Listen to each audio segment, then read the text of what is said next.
चलो जी। So guys, ये class है किसकी? A levels, as level statistics 9709, and the objective of the day is calculating mean and variance by using assumed mean method. ठीक है, mean और variance हमने calculate किया और आप जानते हैं कि मीन कैलकुलेट करने का जो तरीका है वो क्या है? This is sum of all values divided by number of values. This is how we calculate mean. और मीन करता क्या था? मीन डेटा की सेंट्रल वैल्यू देता था, मतलब एक वैल्यू होती थी जो ओवरऑल डेटा को रिप्रेजेंट करती थी। और वेरिएंस किस बात का मेजर था? वेरिएंस इस बात का मेजर था कि डेटा का ओवरऑल स्प्रेड क्या है, ऐसा। सो यू सी, मैंने कुछ एक न्यूमेरिकल एग्जांपल डिजाइन किया आप लोगों के लिए। ये कुछ नंबर्स हैं, ये टोटल नंबर्स कितने हैं? These total numbers are 8, right. मैं आपसे कहूँ कि इन 8 वैल्यूज का मीन निकालें, तो how you will do that? Of course, sum of all values divided by number of values, and you will find out mean. Correct? अच्छा, हम इस फॉर्मूला में इसको लिखते कैसे थे? सम ऑफ x क्या रिप्रेजेंट करता था? सम ऑफ वैल्यूज। क्यों सम ऑफ वैल्यूज? क्योंकि हमने इससे पहले इस बात को नोट नहीं किया, लेकिन अब जरा नोट कर लेते हैं। x असल में रिप्रेजेंट कर रहा है इस data, right? x is a variable that represents these 8 values, ऐसा। So x bar का मतलब क्या है? x bar का मतलब ये है sum of all values divided by n, मतलब x bar is the mean of this data x। हमने इसका समझो एक नाम रख दिया है x, right? और you are very well aware how we calculate variance, 1 upon n sum of x square minus x bar square, and I guess I do not need to explain this formula, right? ऐसा ही? अब कहानी जरा मुख्तलिफ होगी। This is how we used to. अब हमने क्या किया? हमने अज्यूम कर लिया कि एक मीन है 100, which is of course not a true mean. This is the assumed mean, right? ये assumed mean है। हमने assume कर लिया है let the assumed mean is 100। 100 इस डेटा की कोई भी एक सेंट्रल वैल्यू होगी। और हम एक काम कर रहे हैं, हम अब एक न्यू डेटा डेवलप कर रहे हैं। क्या कर रहे हैं? इस x की हर वैल्यू से माइनस कर रहे हैं इस 100 को, राइट? पहला नंबर 96 था, 96 minus 100 minus 4, 97 minus 100 minus 3, 97 minus 100 minus 3, and so on, right? अब हमारे पास एक डेटा आ गया जो भी है, and rightly it has a new name, that is x minus 100। ये अब minus 100 इसमें क्या रिप्रेजेंट कर रहा है? क्या आपने x की हर वैल्यू से क्या चीज माइनस की? नाउ सी, अब अगर मैं इस नए डेटा के लिए आपसे कहूं कि भाई इसका मीन निकालें,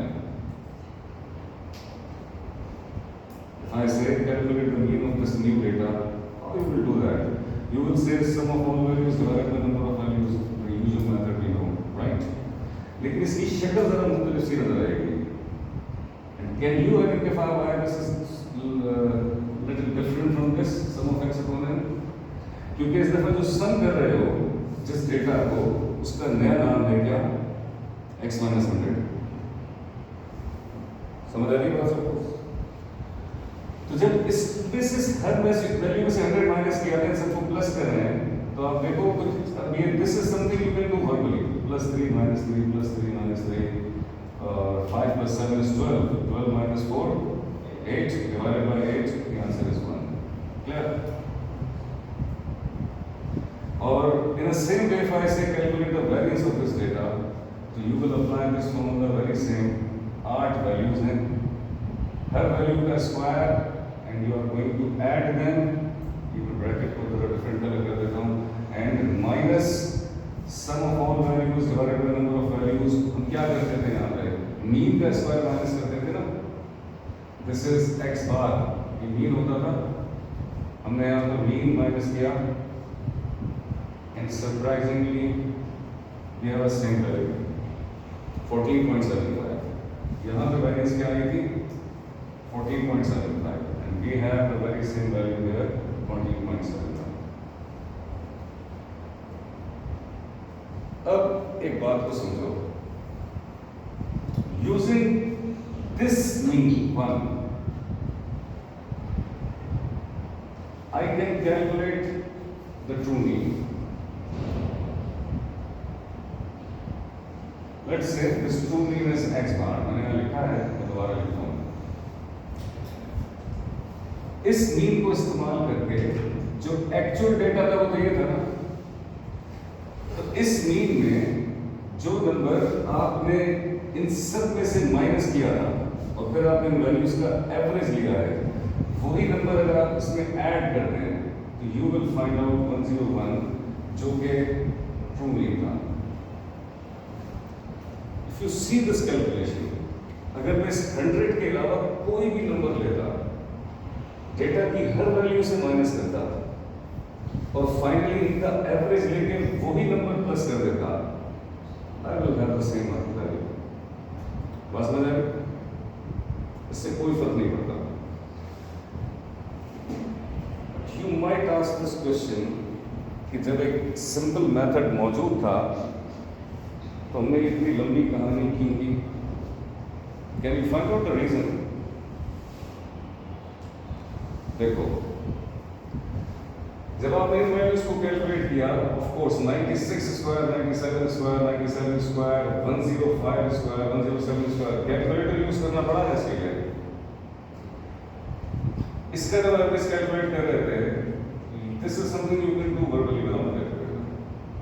वैल्यूज छोटी हो गई तो उनका मीन कैलकुलेट करना आसान हो गया। इनके स्क्वायर लेना, -4 का स्क्वायर, -3 का स्क्वायर, -3 का स्क्वायर, 0 का स्क्वायर, 3 का स्क्वायर, 5 का स्क्वायर, 7 का square, you all know 16 + 9 + 9 + 9 + 9 + 25 + 49, the answer is 126 divided by 8 -1, you will get 14.75। सोचो ये तो वैल्यूज 100 में थी, अगर ये वैल्यूज मिलियंस में होती, उनका स्क्वायर होता या ट्रिलियंस में चली जाती, बहुत सारे जीरोस लिखने पड़ते हैं। Note the benefit of this method, अब वैल्यू का एग्जैक्ट मीन हम कैलकुलेट कर सकते हैं, एग्जैक्ट वेरिएंस हम कैलकुलेट कर सकते हैं, लेकिन छोटे नंबर्स के साथ। सो ये मामला है। अब यहां पर एक क्वेश्चन आप लोगों को और पूछना चाहिए, वो क्या कि मीन में तो हमको 100 ऐड करना पड़ा इस वन में to calculate the true mean, लेकिन जो वेरिएंस का आंसर आया और इसमें जो वेरिएंस का आंसर आया, इसमें कुछ प्लस माइनस नहीं करना पड़ा। Can anyone find out the reason why?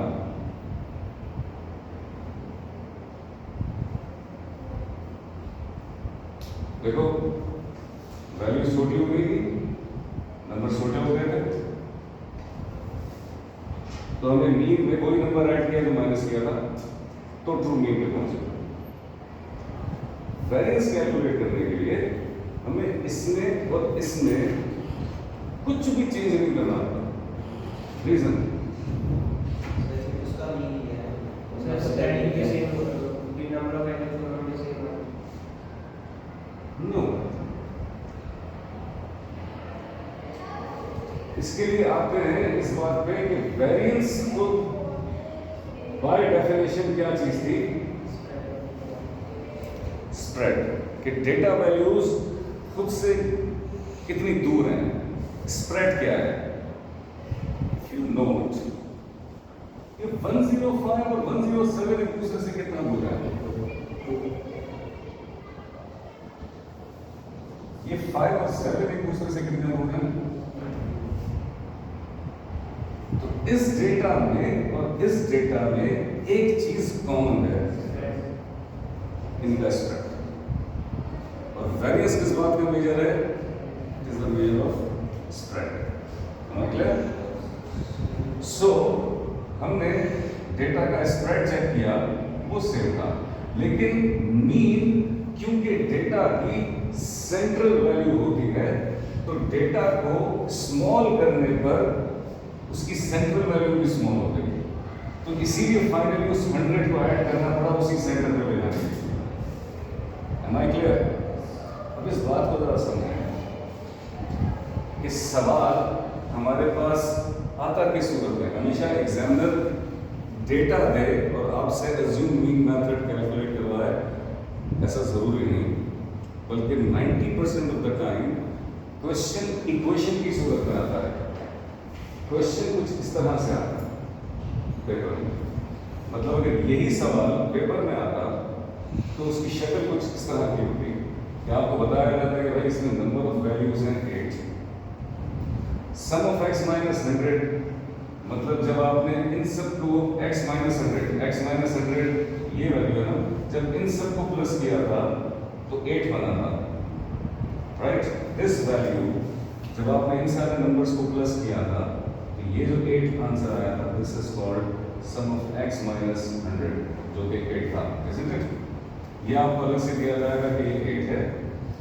Some of x minus 100 square, मतलब ये जो वैल्यूज हैं इन सबको जब स्क्वायर किया था और ऐड किया था 126, तो ये sum of x minus 100 square represent कर रहा है 126।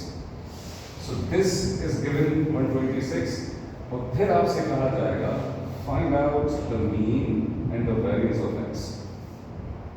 Clear?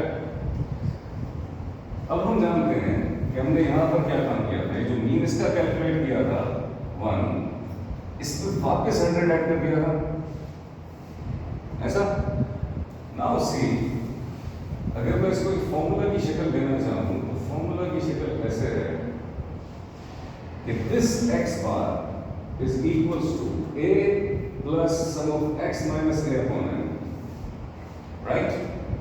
Some of x minus a upon n, मतलब इन सबको जब हमने प्लस किया डिवाइडेड बाय n किया तो ये 8 अपॉन 8 आंसर बना था। Clear? So this a is 100, this is 1 plus 1 100, the answer is 101, और आना भी चाहिए था, ठीक है? ये ट्रू मीन था। और जब वेरियंस पूछी गई तो ये जो फॉर्मूला हमने वेरियंस का लिखा था, यहाँ पे जो सम ऑफ x स्क्वायर था, this is replaced by sum of x minus 100 square, ये था ना? इन वैल्यूज का जब आपने वेरियंस निकाला तो वो सम ऑफ x माइनस 100 स्क्वायर ही बनेगा ना, तो इसकी शक्ल चेंज हो जाती है, ये sum of x minus 100 square कहलाता है। तो sum of x minus 100 square minus sum of x minus a upon n whole square, ये क्या चीज है? ये मीन ही है। लेकिन रिमेंबर वन थिंग, ये जो मीन है, ये जो मीन है, ये x माइनस 100 वाली वैल्यू, मतलब x माइनस a वाली वैल्यू उसका मीन है, राइट? इसकी जगह 8 अपॉन 8 की जगह अगर मैं 101 रख देता तो ये गलती हो जाती है, राइट? क्योंकि ये वैल्यूज आप ले रहे हैं 126 वैल्यू है इस डेटा की, 101 मीन था इस डेटा का, तो यहाँ जो मीन का स्क्वायर माइनस हो रहा है, इसीलिए मैंने इसको वाज़ेह तौर पर sum of x minus a upon n लिखा, यानी कि यहाँ 101 लिख कर वो गलती हो गई। तो 8 अपॉन 8, क्योंकि सम ऑफ x माइनस हमें पता था कि 8 है, सम ऑफ x माइनस और ये n जो है ये भी हमें पता था कि 8 है, तो 8 आउट ऑफ 8 माइनस किया, आंसर आ गया 40.7। क्लियर? यानी ज्यादातर कैलकुलेशन आसानी होती है, ठीक है? इतनी बड़ी ख्वारी करवाई है उसने, कोई 4-5 साल पहले ऐसा क्वेश्चन दिया था इसको उसने कराई थी, लेकिन हर दफा इतनी ख्वारी करवाता नहीं। एक और क्वेश्चन मैंने यहाँ लिखा है, अक्टूबर नवंबर 21 पेपर 5 1 क्वेश्चन 2, हमें बताया जा रहा है कि n40 है, sum of x minus k 520 है, sum of x minus k square 9640 है, ठीक है?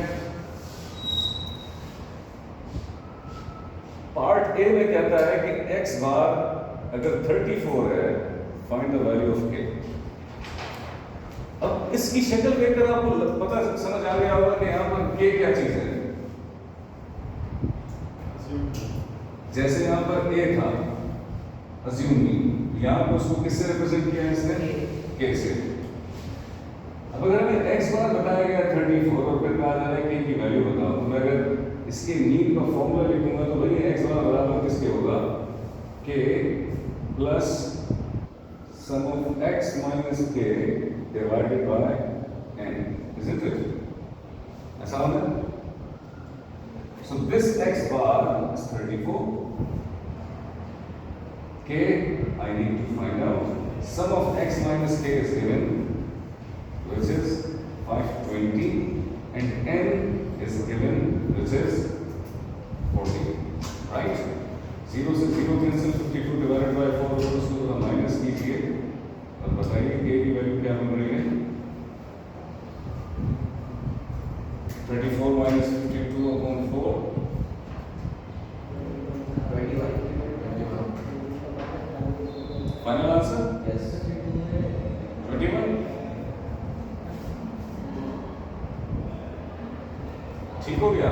और फिर आपसे कहा जा रहा है find the variance of these values of x, फिर आपसे इनकी वेरिएंस पूछी जा रही है। तो अगर if I am going to design a formula for the variance, तो इसकी शक्ल कुछ ऐसी होनी चाहिए कि जी variance is equals to 1 upon n sum of x minus k square minus sum of x minus k upon n whole square. बात समझ आती है? a की जगह किसने ले ली, k। Now C 1 upon n, n कितना है इसमें, 40। Sum of x minus k square जो कि कितना है 9640 minus sum of x minus k जो कि कितना है 120 डिवाइडेड बाय n कितना है 40 square. Use the calculator find.